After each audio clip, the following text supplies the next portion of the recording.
Hello जी guys, welcome to ambition tour. आज हम स्टार्ट करने जा रहे हैं NCERT बायोलॉजी, जिसमें हमारा पहला लेक्चर होगा principle of inheritance and variation. इस लेक्चर सीरीज़ में हम लाइन टू लाइन पूरी NCERT को एक्सप्लेन करेंगे और ये NCERT बायोलॉजी क्लास 12th 2026 के स्टूडेंट के लिए है, और जो नीट का एग्ज़ाम देंगे नीट 2026 के लिए उनके लिए भी बेनिफिशियल होगा। मेनली हम क्लास 12 2026 के लिए टारगेट कर रहे हैं। ओके, तो आज हम स्टार्ट करने जा रहे हैं अपना लेक्चर। तो स्टार्ट करते हैं इंट्रोडक्शन से। तो सबसे पहले चैप्टर का नेम ही क्या है, इनहेरिटेंस एंड वेरिएशन। मतलब हम उन चीज़ों की बात करेंगे कि उन कैरेक्टर या उन फैक्टर्स की बात करेंगे जो जनरेशन आफ्टर जनरेशन ऐसे क्या फैक्टर हैं जो इनहेरिट हो रहे हैं और उनमें वेरिएशन की वजह क्या है। तो हम यहाँ पे सबसे पहले हम देखते हैं कि हमारे NCERT में इसके बारे में क्या दिया हुआ है। ओके,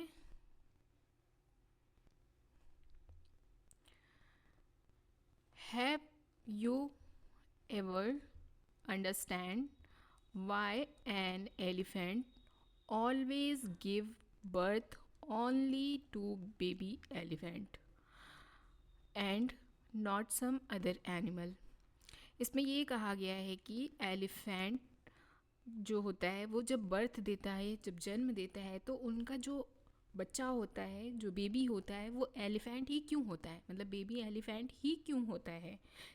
और ऐसे ही प्लांट में होता है कि मैंगो के सीड से हमेशा मैंगो का ही प्लांट क्यों निकलता है, या फिर मैंगो के प्लांट से मैंगो का ही फ्रूट क्यों निकलता है।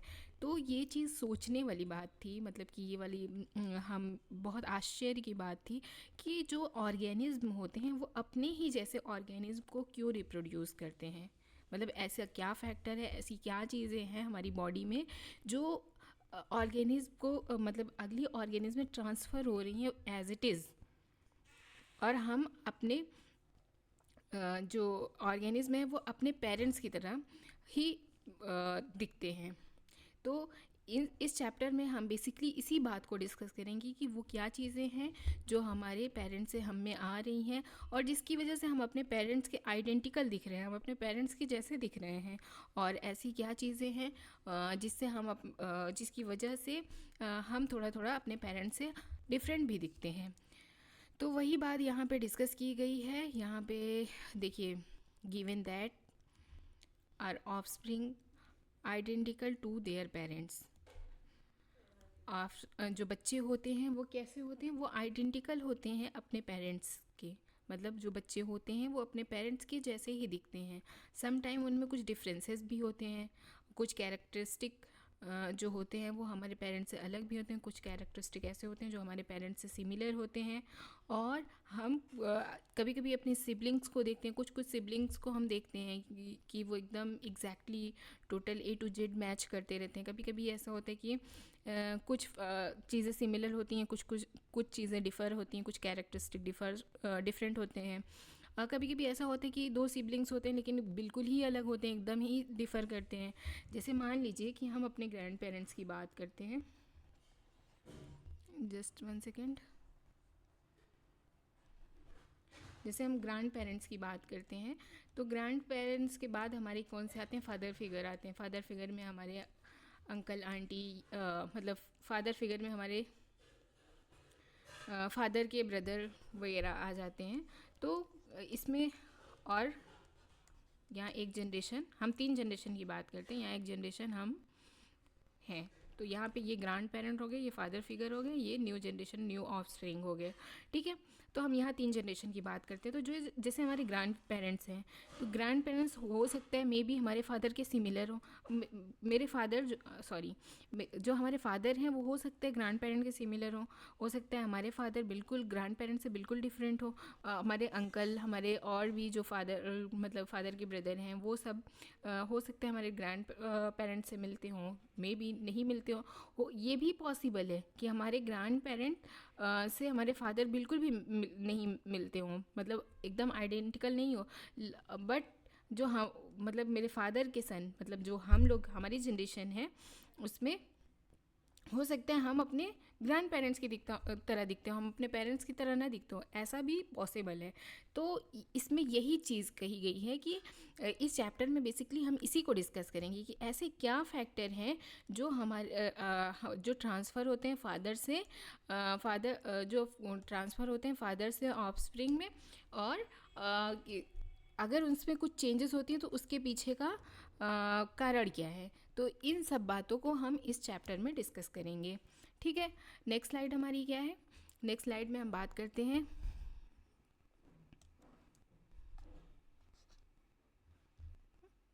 नेक्स्ट स्लाइड में हम एक मिनट, ठीक, नेक्स्ट स्लाइड में हम बात करते हैं जैसे these are several related question are dealt with scientifically in branch of biology known as genetics. अब हम देखते हैं जेनेटिक्स क्या होती है।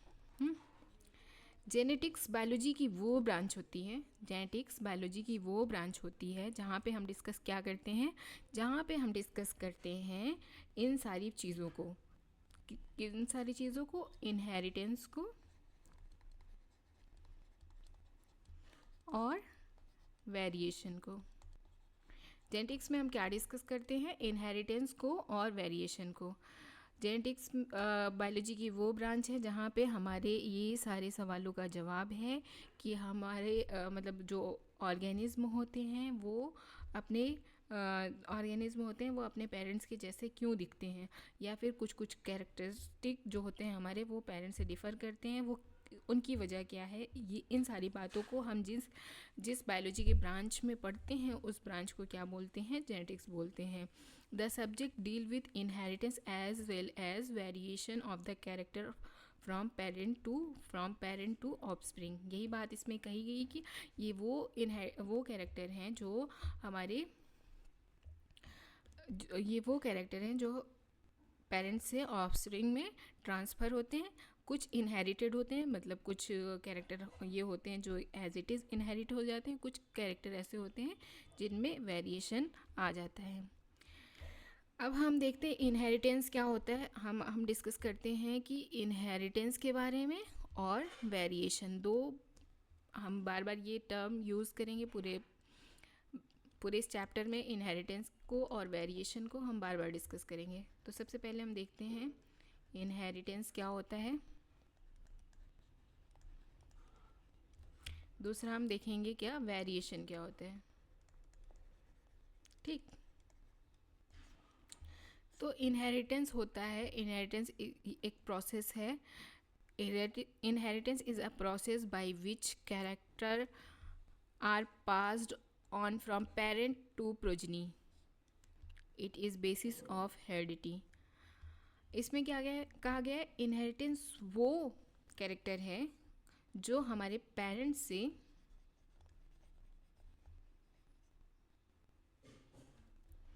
प्रोजनी में ट्रांसफ़र होता है। प्रोजनी मीन्स क्या होता है, ऑफस्प्रिंग। इनहेरिटेंस क्या होता है, इनहेरिटेंस वो कैरेक्टर होते हैं जो हमारे पेरेंट्स से कहाँ ट्रांसफ़र होते हैं, प्रोजनी में ट्रांसफ़र होते हैं। अब वेरिएशन क्या होता है, वेरिएशन मीन्स क्या होता है, चेंज। कुछ कैरेक्टर ऐसे होते हैं हमारे पास जो हमारे पेरेंट्स से बिल्कुल ही अलग होते हैं, तो उसमें वो हम अपने पेरेंट्स से क्यों अलग होते हैं, मतलब कभी कभी हम पेरेंट्स से हमारे कुछ कैरेक्टर अलग होते हैं, उसके पीछे का वजह क्या है। हाँ,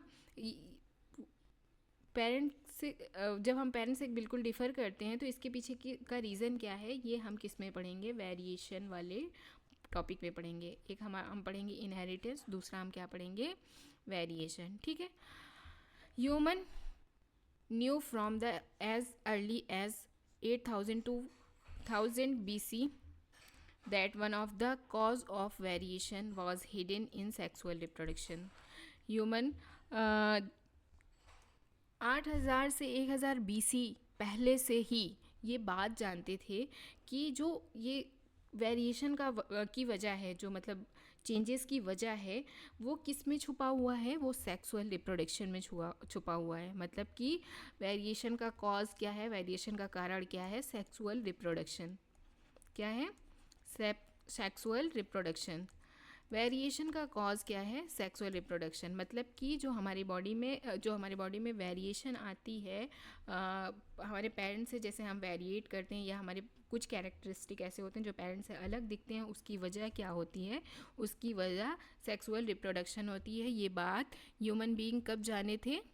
8000 से 1000 BC पहले। ठीक है, अब हम नेक्स्ट स्लाइड पे चलते हैं।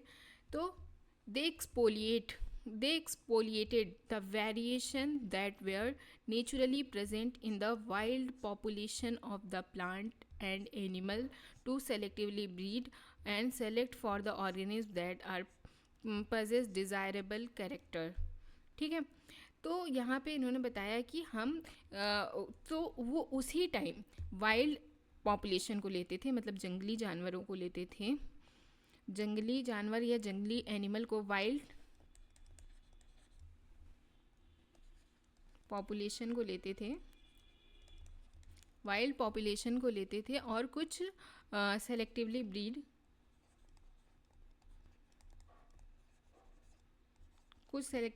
ब्रीड लेते थे, मतलब कुछ अच्छे कैरेक्टर के ब्रीड लेते थे और उनका क्या करते थे? क्रॉस करा देते थे। उनका क्रॉस करा देते थे तो न्यू ऑर्गेनिज्म बन जाता था, जो हमारे नीड के अकॉर्डिंग बिल्कुल परफेक्ट होता था। मतलब हम क्या करते थे? वाइल्ड कुछ पॉपुलेशन को ले लेते थे, चाहे वो प्लांट हो या एनिमल, दोनों में होता है, प्लांट हो या एनिमल, दोनों में ये बातें होती थी कि प्लांट हो चाहे एनिमल हो, वो सेक्सुअली रिप्रोड्यूस करता हो तो उनके कुछ कैरेक्टरिस्टिक जैसे वाइल्ड पॉपुलेशन को लेते थे, कुछ सेलेक्टिवली ब्रीड जैसे कुछ अच्छे कैरेक्टर के ब्रीड हम लेते थे और उनका क्रॉस करा देते थे, तो हमें एक न्यू ऑर्गेनिज्म मिल जाता। न्यू ऑर्गेनिज्म मतलब कि न्यू टाइप का वो मिल जाता था, ऑर्गेनिज्म मिल जाता था, जिससे हम जो हमारे लिए बेनिफिशियल होता था। यहाँ पे एग्जांपल दिया हुआ है, artificial for example through artificial selection and domestication, यहाँ from ancestral wild cow we have well known Indian breed. Artificial selection या फिर डोमेस्टिकेशन के लिए कुछ हम वाइल्ड काऊ को लेते हैं, मतलब हम जंगली काऊ को लेते हैं और उनको कुछ इंडियन ब्रीड से क्या करवाते थे? क्रॉस करवाते थे। तो इसका एक एग्जांपल है बहुत ही फेमस गाय, जिसका नाम क्या है? शाहीवाल काऊ इन पंजाब। पंजाब में एक गाय है जो शाहीवाल है। इसका बहुत फेमस एग्जांपल है कि हम एक अच्छे ब्रीड, इंडियन ब्रीड को उठाते हैं और किसी वाइल्ड काऊ से उनका क्रॉस करा देते हैं, तो हमें क्या मिल जाता है? एक न्यू वेराइटी का काऊ मिल जाता है, जो हमारे नीड के अकॉर्डिंग परफेक्ट होता है। ठीक है, we must however recognise that our ancestors knew about the inheritance of character and variation. तो हमारे जो एंसेस्टर थे, हमारे जो पूर्वज थे, वो इनहेरिटेंस के कैरेक्टर को और वेरिएशन को वो कैरेक्टर जो इनहेरिट हो रहे हैं और वेरिएशन के बारे में बहुत पहले से जानते थे। उनको थोड़ा बहुत इसके बारे में आइडिया तो था, लेकिन इसके पीछे का साइंटिफिक बेसिस क्या है, साइंटिफिक फिनोमेना क्या है, इसके बारे में इनको नहीं पता था। ठीक है, फिर उसके बाद हमारे एक साइंटिस्ट आते हैं, मेंडल, बहुत फेमस साइंटिस्ट हैं। इन्होंने बताया, इन्होंने साइंटिफिकली प्रूव किया कि क्या ऐसे कैरेक्टरिस्टिक होते हैं जो इनहेरिट हो रहे हैं। It was during the mid 19th century that headway was made in the understanding of inheritance. तो मिड 19th में ये चीज़ें बहुत पॉपुलर हुई, मतलब कि उस पर बहुत ज़्यादा फोकस करके इंसान समझने की कोशिश कर रहा था इनहेरिटेंस की। उसी टाइम पीरियड की बात है कि Gregor John Mendel conducted hybridisation experiment on garden pea 7 year 1856 to 1863 propose the law of inheritance in living organism. तो एक फेमस साइंटिस्ट आए जिनका नाम क्या था? Gregor John Mendel. ठीक है, ग्रेगर मेंडल हम कहते हैं, ग्रेगर जॉन मेंडल, दोनों नाम से जानते हैं। ठीक है, ये साइंटिस्ट थे। इन्होंने एक्सपेरिमेंट किस पे किया? गार्डन पी पे, गार्डन पी, मीठी मटर पर इन्होंने एक्सपेरिमेंट किया। गार्डन पी पर इन्होंने एक्सपेरिमेंट किया और कितने साल किया? 7 ईयर तक, कितने साल तक? 7 ईयर तक इन्होंने गार्डन पी पर एक्सपेरिमेंट किया। तब इन्होंने जाके एक लॉ प्रपोज किया, एक मतलब नियम लागू किया जिसका नाम था law of inheritance in living organism, मतलब लिविंग ऑर्गेनिज्म में इनहेरिटेंस का नियम इन्होंने प्रपोज किया। तो इनका कार्यकाल कब तक था, मतलब इनका टाइम पीरियड कब था, मतलब 1856 से 1863 तक इन्होंने अपना पूरा एक्सपेरिमेंट किया। ड्यूरिंग मेंडल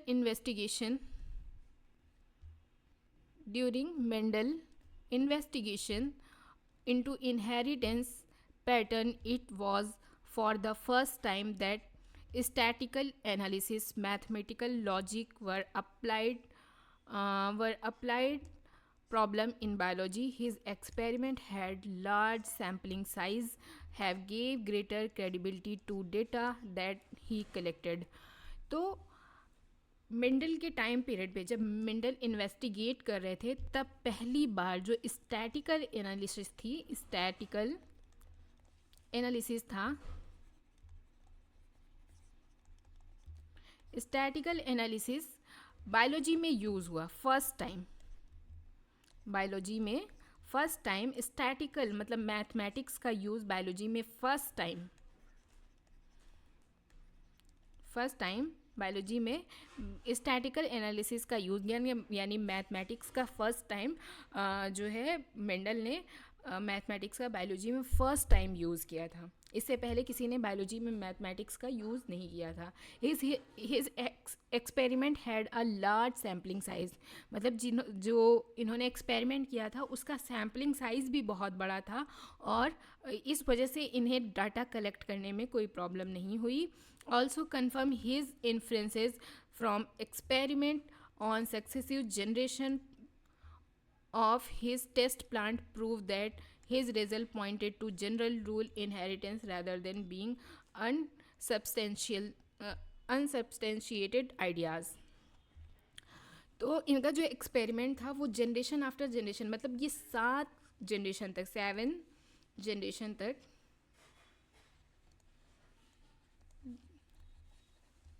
7 जनरेशन तक ये लगातार एक्सपेरिमेंट करते रहे और तब जाके इन्हें और बहुत ज़्यादा अमाउंट में, और इसका टाइम पीरियड भी कम था। मतलब कि ये जो मटर का पौधा था ये कैसा था, बाइसेक्सुअल था। इनके सक्सेस होने का क्या रीज़न है?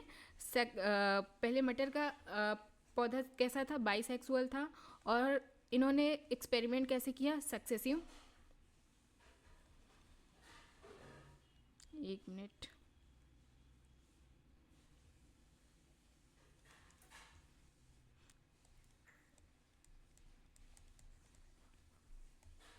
सेवन जनरेशन तक सक्सेसिव एक्सपेरिमेंट किया, 7 जनरेशन तक।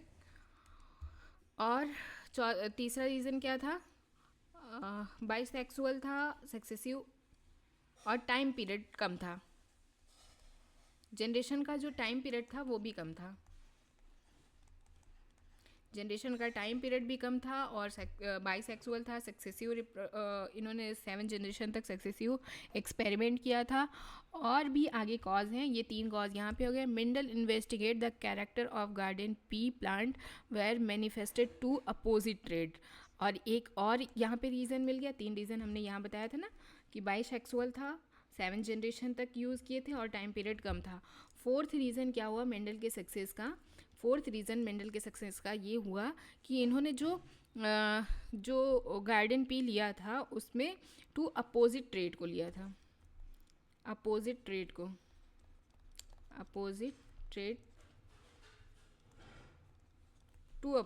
ट्रेड ऐसे लिख लें, टू अपोजिट ट्रेड को लिया था, और टू अपोजिट ट्रेड और प्योर प्लांट को लिया था। क्या लिया था? और एक ये बहुत बड़ा रीज़न है कि इन्होंने प्योर प्लांट को लिया था, मतलब प्योर डॉफ को और प्योर टॉल को। जैसे 2 कैरेक्टर है तो एक प्योर टॉल है और दूसरा क्या है, प्योर डॉर्फ है। और ऐसे ही एक प्योर येलो है तो दूसरा क्या है, प्योर ग्रीन है। तो इन्होंने कैसा प्लांट लिया था, चौथा रीज़न इनका क्या है, अपोजिट ट्रेड था, दो अपोजिट ट्रेड को लिया था और वो भी प्योर प्लांट को लिया था, कि मतलब जो टॉल है उसको हम कई जनरेशन तक अगर हम रिप्रोड्यूस करना चाहें तो वो टॉल ही रिप्रोड्यूस करेगा, और डॉर्फ है तो वो कई जनरेशन तक अगर हम रिप्रोड्यूस करना चाहेंगे तो वो डॉर्फ ही रिप्रोड्यूस करेगा। तो इसका मतलब जो कई जनरेशन तक रिप्रोड्यूस करे और अपनी इंटीग्रिटी को मेंटेन रखे, तो वो जो है उसे हम क्या कहते हैं, प्योर प्लांट कहते हैं। तो इन्होंने प्योर कैरेक्टर को लिया था, प्योर कैरेक्टर टाल कैरेक्टर को लिया था, प्योर डॉर्फ को, फिर प्योर टाल एंड डॉर्फ को क्रॉस कराया, फिर उसके बाद जो है इन्हें जो डेटा मिला उसकी बात हम आगे के लेक्चर में करेंगे। वैसे ही प्योर येलो और प्योर ग्रीन को लिया था। यहाँ पे क्या है, this allow him to set up basic framework. ये इसकी वजह से जो इन्होंने प्योर प्लांट लिया था, इसकी वजह से इनको जो है अपना रूल बनाने में, अपना लॉ बनाने में कोई प्रॉब्लम नहीं आई। This allow him to set a basic framework of rule governing inheritance which was the expanded on by later scientist to accounted for the all diverse natural observation and the complexity of inheritance in them। इसकी वजह से इनको बहुत easy हुआ। जो pure plant लिए थे, ये चारों कैरेक्टर जो थे हमारे बाइसेक्सुअल प्लांट थे, और सक्सेसिव जनरेशन 7 जनरेशन तक इन्होंने रिपीटेडली एक्सपेरिमेंट किया। फिर उसके बाद टाइम पीरियड भी कम था इसको जनरेट करने के लिए, और अपोजिट ट्रेड थे। मतलब ये सारे कैरेक्टर इनके, जो इन्होंने गार्डन पी चूज़ किया, इसमें ये सारे कैरेक्टर थे, जिससे इनको क्या हुआ कि एक परफेक्ट रिजल्ट मिला, जिससे इनको अपना लॉ बनाने में, उसको कैलकुलेट करने में, अपना रूल गवर्न करने में इनको कोई दिक्कत नहीं आई। Mendel conducted such a artificial pollination, cross pollination experiment using several true breeding P lines. यही बात हमने पहले डिस्कस की है कि इन्होंने जो प्लांट यूज़ किया था उसकी ट्रू ब्रीडिंग प्लांट को यूज़ किया था। ट्रू ब्रीडिंग का मतलब क्या होता है, ट्रू ब्रीडिंग पी लाइन का मतलब क्या होता है, ट्रू ब्रीडिंग पी लाइन का मतलब क्या है, ट्रू ब्रीडिंग पी लाइन का मतलब क्या है कि अगर हम कई जनरेशन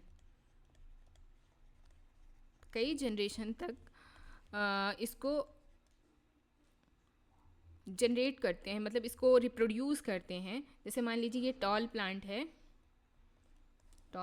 है और इसको हम एक जनरेशन रिप्रोड्यूस किए, फिर नेक्स्ट जनरेशन रिप्रोड्यूस किए, फिर थर्ड जनरेशन रिप्रोड्यूस किए, तो इसमें कोई चेंजेस नहीं आई। जो हमारा बार बार हम इसको जनरेट कर रहे हैं, यानी इनको रिप्रोड्यूस कर रहे हैं, तो वो कैसे आ रहे हैं, टॉल प्लांट ही आ रहे हैं। तो इसको हम क्या बोलते हैं, ट्रू ब्रीडिंग पी लाइन, या फिर ट्रू ब्रीडिंग प्योर प्लांट कह सकते हैं। पी लाइन, यहाँ पे हम मटर की बात करें तो हमने पी लाइन का यूज़ किया, आप ये कह सकते हैं ट्रू ब्रीडिंग प्लांट या फिर प्योर लाइन प्लांट भी कह सकते हैं, ठीक है। True breeding line is one that having undergone continuous self pollination show stable trait inheritance expression for the several generation। इसमें यही बात कही गई है कि ट्रू ब्रीडिंग लाइन जो होता है वो क्या होता है, जब उसको हम सेल्फ पॉलिनेशन बार बार सेल्फ पॉलिनेशन करते हैं, तो वो क्या करते हैं, स्टेबल ट्रेट प्रोवाइड करता है। मतलब वो अपनी इंटीग्रिटी को मेंटेन रखता है और कई जनरेशन तक, मतलब हम कई जनरेशन तक अगर किसी प्लांट को, जैसे उसकी कैरेक्टर है कि वो टाल प्लांट है, तो वो कई जनरेशन तक हम ग्रो करेंगे तो वो टॉल प्लांट ही देगा। अगर जैसे कुछ प्लांट ऐसे भी होते हैं कि टॉल तो देते हैं, लेकिन उसमें एक ऐसा भी मतलब ट्रेट प्रेजेंट होता है जो कई जनरेशन के बाद वो एक्सप्रेस कर जाता है। हम एक जनरेशन कर रहे हैं, एक जनरेशन में मान लीजिए टॉल डोमिनेंट है और स्मॉल जो डॉफ है वो डोमिनेंट नहीं है, तो क्या करता है, पहले जनरेशन में तो टॉल प्लांट हमें शो होगा। फिर उसके बाद अगर हम आगे जनरेशन में रिप्रोड्यूस कराएंगे या सेल्फ पॉलिनेशन करवाएंगे तो एक कुछ टाइम के बाद ये वाला भी जीन एक्सप्रेस करेगा। जब ये जीन एक्सप्रेस करेगा तो वो क्या आएगा, डॉर्फ आ जाएगा। जहाँ पे ये जीन एक्सप्रेस करेगा वो डॉर्फ आ जाएगा। तो इससे क्या होगा कि ये इसको प्योर लाइन हम नहीं कहेंगे। प्योर लाइन किसे कहेंगे, जिसको हम कई जनरेशन तक सेल्फ पॉलिनेशन करें तो वो वही रिजल्ट दे जो एग्जैक्ट वो पहले था। ठीक है, तो उसे वो हमारा क्या हो जाएगा, वो हमारा ट्रू ब्रीडिंग लाइन प्लांट हो जाएगा।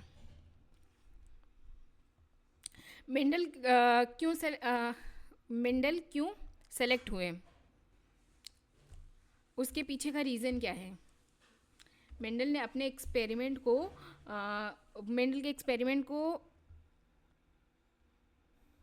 कामयाबी कैसे मिली, तो उसके पीछे का ये रीज़न था, पहला, दूसरा, तीसरा, ये आप नोट रखिएगा, ये बहुत इंपॉर्टेंट पॉइंट है।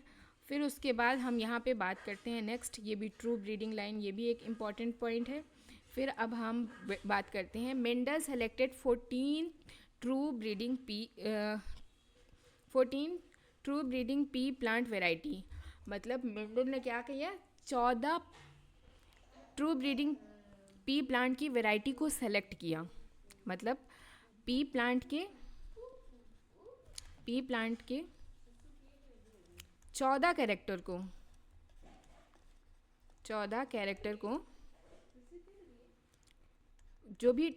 जो कि क्या है, ट्रू ब्रीड है, ट्रू ब्रीड को सेलेक्ट किया। ट्रू ब्रीड के बारे में अभी हमने इससे पहले स्लाइड में डिस्कस किया कि ट्रू ब्रीड क्या होता है। ट्रू ब्रीड को सेलेक्ट किया, कितने कैरेक्टर, 14 कैरेक्टर को सेलेक्ट किया और क्या किया, as a pair were similar except one character with contrast trade.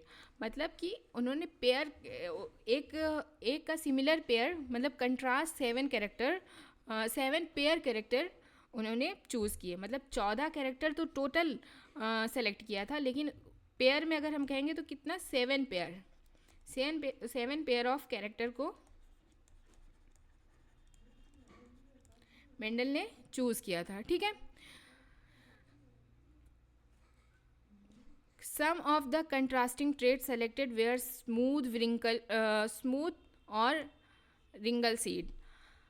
जैसे उन्होंने कुछ कंट्रास्ट ट्रेड को सेलेक्ट किया था, उसका एग्जांपल क्या है, जैसे कुछ सर्कुलर सीड हैं तो कुछ रिंकल सीड हैं। ठीक है, फिर उन्होंने क्या दिया, कुछ येलो है तो कुछ ग्रीन है। फिर ऐसे ही 7 कैरेक्टर को इन्होंने एक्सपेरिमेंट किया था, जिसको हम फिगर 4.1 और टेबल 4.1 में देखेंगे। तो ये हमारा फिगर 4.1 है, ये फिगर 4.1 है, एनसीईआरटी का है पिक्चर, और टेबल 4.1 है। इसमें कंट्रास्टिंग ट्रेट जो 14 मेंडल ने सेलेक्ट किए थे वो है, जैसे पहला कैरेक्टर क्या था, 2 कंट्रास्ट ट्रेट, जैसे स्टेम की हाइट। पहला कंट्रास्ट ट्रेट क्या था, स्टेम की हाइट, जैसे टॉल और dwarf. Flower colour violet and white, flower position axial and terminal, pod shape inflated and constricted, pod colour green and yellow, pod shape round wrinkle और yellow colour, pod colour seed shape round और wrinkle और seed colour yellow and green. ये 7 pair of character हैं जो Mendel ने P plant में select किए थे इस एक्सपेरिमेंट को करने के लिए। टोटल कितने कैरेक्टर हैं, टोटल अगर कैरेक्टर पूछा जाए, टोटल कैरेक्टर कितने हैं मेंडल ने सेलेक्ट किए थे, वो 14 कैरेक्टर हैं। और अगर पेयर में पूछा जाए कि कितने पेयर ऑफ कैरेक्टर हैं,